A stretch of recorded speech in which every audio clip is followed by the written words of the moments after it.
Et j'arrive comme les méchants dans les films, alors qu'est-ce qui se passe? Bonjour à toutes et à tous, j'espère que vous allez bien. On se retrouve aujourd'hui pour une vidéo qui va pas du tout faire peur normalement. Enfin, ou peut-être que ça va faire peur parce que ça va être bizarre. Mais si vous avez vu la miniature, les descriptions, tout ça, vous savez de quoi on va parler. Vous savez de quoi on va parler. Je parle trop vite là, c'est ouf. J'adore regarder ce genre de choses sur internet et je me suis dit, je suis en roue libre, je pars en freestyle, je fais une vidéo comme ça parce que j'adore ça. Et de toute façon, c'est ma chaîne YouTube, je fais ce que je veux, même si ça plaît pas aux gens. J'avais trop envie de faire ça et de rigoler avec vous là-dessus. On va regarder les pires inventions qui peuvent exister sur cette planète. Et il y en a d'autres, hein, mais là, il y en a que 11. Mais on va déjà regarder les 11 et ça va être exceptionnel. Mais elles sont... J'ai que la première devant moi, elle est incroyable. Première invention, regardons ça ensemble, c'est parti, go, 3, 2, 1... Non, j'ai pas fait de générique, go, c'est parti.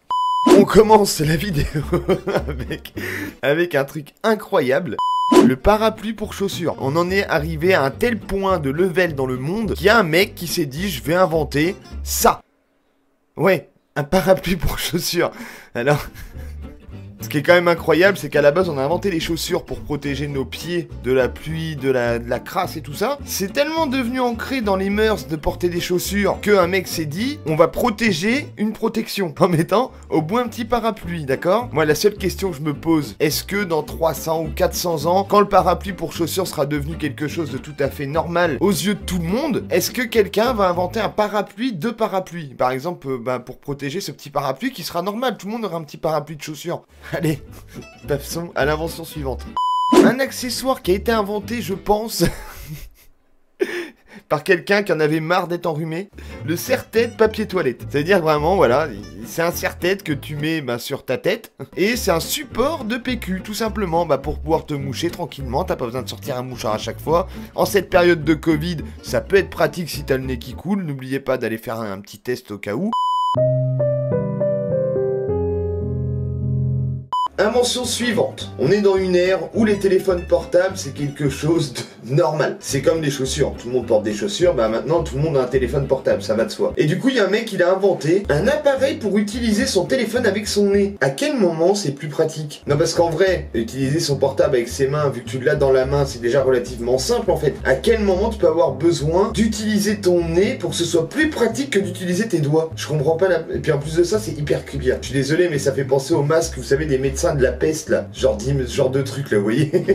Je comprends pas l'utilité réelle en fait. C'est pas comme s'il était accroché au support et que tu pouvais garder les mains dans les poches quoi. Là d'accord, il y aurait un avantage. Bon, même si ce serait encore un peu bizarre, ok. Mais là, t'as déjà le portable dans la main. Pourquoi tu utilises ton nez pour appuyer dessus? J'ai des ampoules à force d'utiliser mon smartphone. Non, personne n'a jamais dit ça, c'est faux. Mais ce mec a dû se le dire. Je vais utiliser autre chose. Qu'est-ce que je peux prendre? Je vais pas utiliser ma bite, je vais utiliser mon nez. Voilà comment on en est arrivé là. Je vois pas d'autre explication. Trouvez-moi une explication dans les commentaires. Suivante! Plateau volant pour voiture.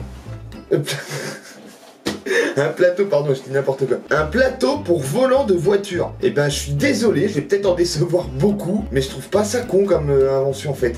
Je trouve ça même plutôt pratique. Quand t'es quelqu'un comme moi qui baroude pas mal, tu vois, je suis un mec de la street, tu vois. Quand je pars en tournage urbex et tout, il m'arrive très régulièrement de manger dans ma voiture. Je suis désolé, c'est hyper pratique. Tu peux mettre ton ordi, tu peux manger, tu peux mettre ta boisson et tout. Je trouve ça super en fait. C'est même pas ridicule, il faut que ce soit commercialisé. Peut-être que ça l'est déjà, j'en sais rien. Mais je trouve ça trop bien. Suivante, mes chers.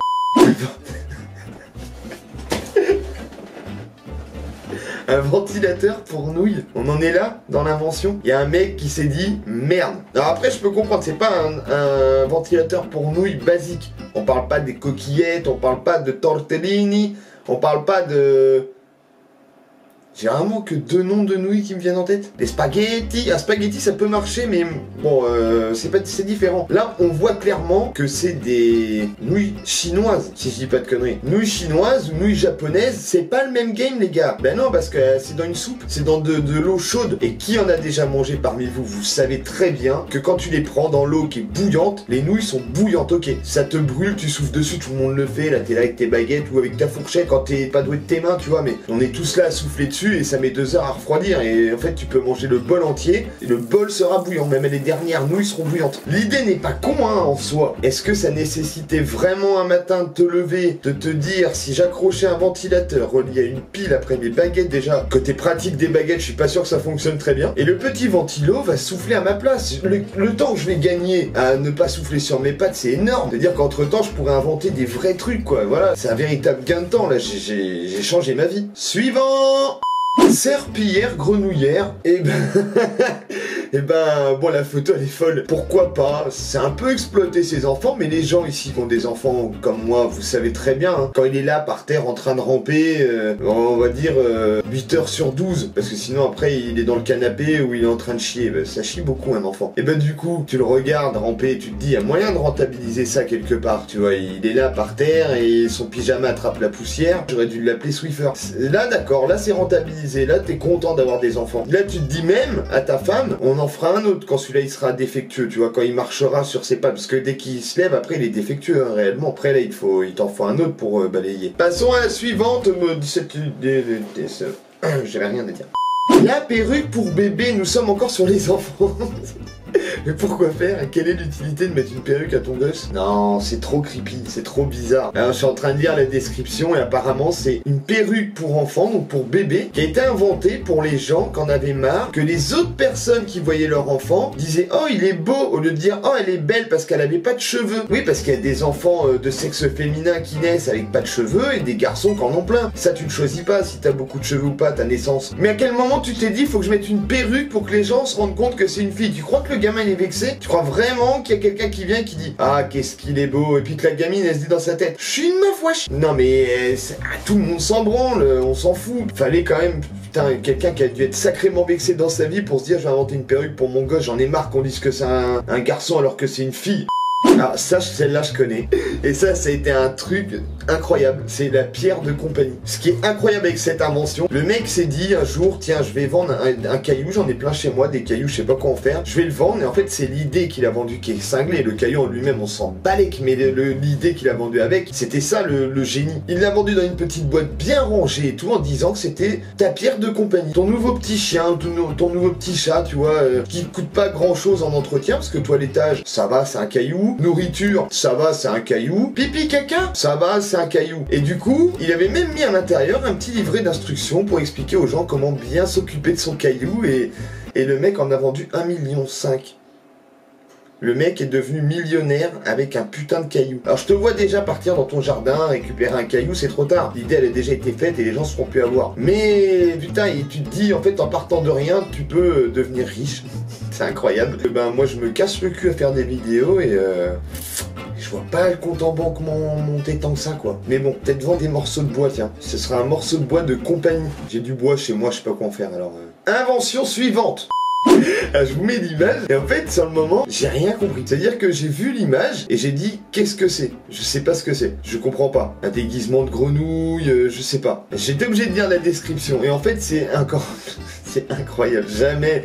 Non mais comment des gens peuvent avoir des idées pareilles? Ça me fume. Le mec s'est dit, il y a bien des femmes qui aiment le golf et qui au moins une fois dans leur vie se retrouvent confrontées à ce problème. Par exemple, t'es dans un parc public et tu te dis putain, je ferais bien une partie de golf là. La solution est toute trouvée. Ton soutien-gorge se déplie en green de golf avec 2 trous pour jouer au golf. Où que tu veux, quand tu veux. La vraie question, c'est ok d'accord, tu te travailles avec 2 trous de golf et un green en soutien-gorge que tu peux déployer quand t'as envie, c'est génial. Mais le club de golf, tu le mets où? T'as toujours un club de golf dans ton sac à main, dans ton sac à dos, dans ton slip? Peut-être. Cette vanne est horrible. Je la laisse ou pas au montage? Moi je vais la laisser parce qu'elle est horrible. Un club de golf, tu l'as jamais sur toi, c'est ridicule. Aucun intérêt. Ah, c'est horrible. En fait, elle est horrible cette invention. Elle fait trop peur. Non mais moi je veux pas avoir ça dans les transports en commun. Bon déjà les transports en commun, faut savoir que chez moi où j'habite, c'est la campagne et il y en a que très peu. Tu rentres dans ton bus ou dans ton train et tu vois quelqu'un dormir comme ça.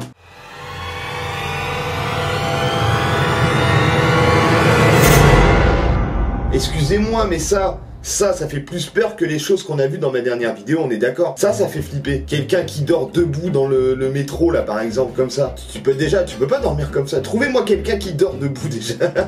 Et puis dans les transports en commun, tu sais, dans le truc qui bouge et tout, comme ça. Ça fait peur, hein. Bon, on passe à la dernière invention.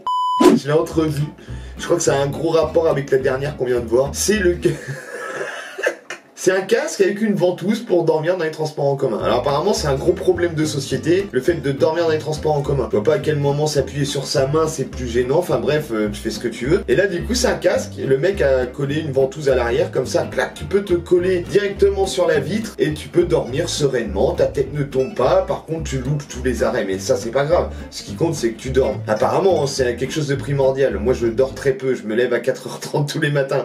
Je sais que personne me croit quand je dis ça, d'accord? Mais je suis un lève tôt, moi j'aime pas me lever tard. Bah, je suis même un lève très tôt, ok? Je me lève la nuit, d'accord, ok, bon bah, okay. Je dors pas beaucoup. Bref, problème de société numéro 1, dormir dans les transports en commun, inventons des dispositifs de sommeil pour les transports en commun, et là on est sur une ventouse casque. Est-ce que avoir l'air d'un con ça tue? Non, absolument pas. Est-ce que ça gêne certaines personnes? Oui, peut-être, moi ça me gêne pas, je m'en fous. J'aimerais bien savoir ce qu'il y a écrit sur la pancarte qu'il y a devant par contre. Parce que la pancarte elle est énorme, mais peut-être que c'est écrit réveillez-moi arrêt numéro 8, parce que je suis en sommeil profond. Et à la fin c'est marqué va chier connard.